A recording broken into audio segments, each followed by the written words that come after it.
நம்மளுக்கு என்ன பார்க்க போகிறோம்னா எஸ்பிஐ வங்கியில் இருந்து 13,735 கால இடத்துக்கான ஜூனியர் அசோசியேட் போஸ்ட்டுக்கான வேக்கன்சி வந்து தற்போதைக்கு அறிவிச்சிருக்காங்க. பேங்கிங் வேலைவாய்ப்பு வந்து காத்திருக்கவங்களுக்கு வந்து அருமையான ஒரு வேக்கன்சியில் அருமையான ஒரு வேலைவாய்ப்பு வந்து அறிவிச்சிருக்காங்க. இந்த வேலைவாய்ப்புன ஃபுல் டீட்டெயிலும் வந்து நம்ம கிளியராக பார்க்குறது முன்னாடி நம்ம சேனலில் ஃபாலோ பண்ணாதாங்க ஃபாலோ பண்ணி வச்சுக்கோங்க. நிரந்தரமான ஒரு மத்திய அரசு வேலைவாய்ப்புங்க.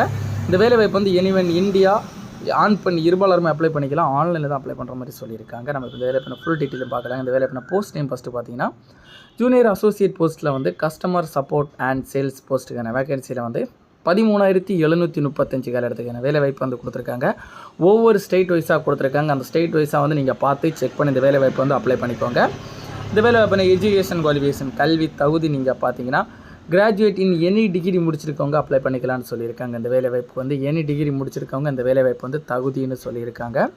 வயது வரம்பு ஏஜ் லிமிட் நீங்கள் பார்த்தீங்கன்னா மினிமம் 20 வயசுலேருந்து தொடங்கி மேக்ஸிமம் 28 வயசுக்குள்ளாடி இருக்கவங்க இந்த வேலைவாய்ப்பு வந்து தாராளமாக அப்ளை பண்ணிக்கலாம்னு சொல்லியிருக்காங்க. டேட் ஆஃப் பர்த் பார்த்தீங்கன்னா 2 ஏப்ரல் 1996 தொடங்கி 1 ஏப்ரல் 2004க்கு முன்னாடி டேட் ஆஃப் பர்த் இருக்கவங்க அப்ளை பண்ணிக்கலாம்னு சொல்லியிருக்காங்க. ஏஜ் ரிலாக்ஸேஷனும் கொடுத்துருக்காங்க. இந்த வேலைவாய்ப்பு வந்து எஸ்சி எஸ்டிக்கு வந்து 5 இயர்ஸும், ஓபிசி கேட்டகரி வந்து 3 இயர்ஸும், பிடபிள்யூடி கேட்டகரி வந்து 10 இயர்ஸ் வரைக்கும் ஏஜ் ரிலாக்ஸேஷன் இந்த வேலைவாய்ப்பு வந்து கொடுத்துருக்காங்க. அதனைத் தொடர்ந்து இந்த வேலைவாய்ப்புனா சேலரி டீட்டெயில் மாத சம்பளம் நீங்கள் பார்த்தீங்கன்னா 26,730 வந்து பெர் மந்த் வந்து பேசிக் சம்பளமாக வந்து வழங்கப்படும்னு சொல்லியிருக்காங்க இந்த வேலைவாய்ப்புக்கு வந்து. அதனைத் தொடர்ந்து வேலைவாய்ப்பு வந்து எப்படி செலக்ட் பண்ணுறாங்கன்னு பார்த்தீங்கன்னா பேஸ் 1 பேஸ் 2 அப்படி 2 இதாக பிரிச்சிருக்காங்க. பேஸ் 1 பார்த்தீங்கன்னா ப்ரீலிமினரி எக்ஸாமினேஷன் நடக்கும். பேஸ் 2 பார்த்தீங்கன்னா மெயின் எக்ஸாமினேஷன் நடக்கும். இந்த 2 எக்ஸாமினேஷன்லையும் வந்து நீங்கள் பாஸ் பண்ணிட்டீங்கன்னா உங்களுக்கு டாக்குமெண்ட் வெரிஃபிகேஷன் மூலம் வந்து ஆட்கள் வந்து செலக்ட் பண்ணப்படும்னு சொல்லியிருக்காங்க. இந்த வேலைவாய்ப்பான எக்ஸாமினேஷனோட பேட்டர்ன் வந்து இங்கிலீஷ், ஹிந்தி, தமிழ் இந்த 3 லாங்குவேஜ்லையும் கேட்கப்படும்னு சொல்லியிருக்காங்க.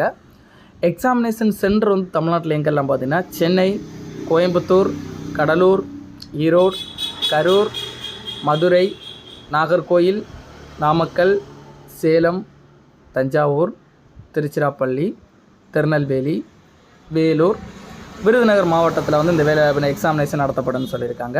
அப்ளிகேஷன் ஃபீஸ் கட்டணம் பார்த்தீங்கன்னா SC, ST, ex serviceman, PWD கேண்டிடேட்ஸுக்கெல்லாம் வந்து நில். இவங்களுக்கு வந்து அப்ளிகேஷன் ஃபீஸ் கிடையாதுங்க, கட்டணம் இல்லை. அதர் கேண்டிடேட்ஸ் பார்த்தீங்கன்னா பெர் ஒரு ஆளுக்கு வந்து அப்ளிகேஷன் ஃபீஸ் கட்டணம் எவ்வளோன்னு பார்த்தீங்கன்னா 750 ரூபா கொடுத்துருக்காங்க பெர் ஒரு ஆளுக்கான கட்டணம். பேமெண்ட் பார்த்தீங்கன்னா ஆன்லைன் மோடில் வந்து பேமெண்ட் பண்ணணும்னு சொல்லியிருக்காங்க.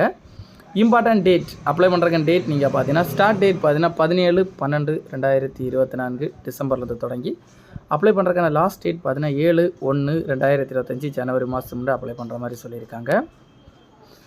இந்த வேலைவாய்ப்பில் உங்களுக்கு ஏதாவது டவுட் இருந்ததுன்னா டவுட் கிளியர் பண்ணுறதுக்காக அஃபீஷியல் வெப்சைட் நோட்டிஃபிகேஷன் லிங்க் எல்லாம் வந்து நம்ம டிஸ்கிரிப்ஷனில் கொடுத்துருக்குறோம். அதை நீங்கள் கிளிக் பண்ணி இந்த வேலைவாய்ப்பு சம்மந்தப்பட்ட ஏதாவது டவுட் இருந்தால் நீங்கள் கிளியர் பண்ணிக்கலாம். 1 டைம் 2 டைம் செக் பண்ணி இந்த வேலைவாய்ப்பு வந்து அப்ளை பண்ணிக்கோங்க உங்களுக்கு யாருக்கெல்லாம் தகுதின்னு.